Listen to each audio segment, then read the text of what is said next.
The Kenya Tea Development Agency has appealed to the incoming Agriculture Cabinet Secretary to uphold and enhance beneficial reforms forged by its board of directors. KTDA Kagwe Tea Factory Chair Benson Njoroge says the agency will continue to work on restoring tea prices, avail quality fertilizer, and create more market outlets for Kenyan tea. Despite the many challenges facing the tea subsector, tea farmers have in the last year reaped from new reforms.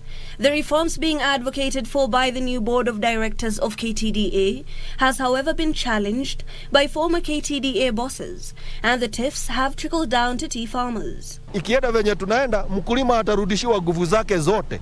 The new governing board is now reaffirming its commitment to tea growers, saying there will be no interruptions in service delivery.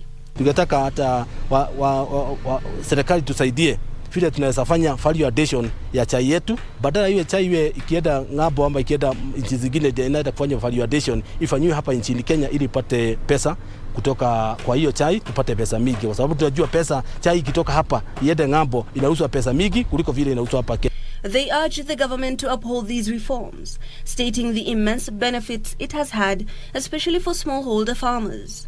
Na wenye kuuza majani chai kule wale brokers, na wakiugana kuna vinye walikuwa wanapata pesa ya mkulima na haikuwa inamfikia. Hibak Said for Lunchtime News.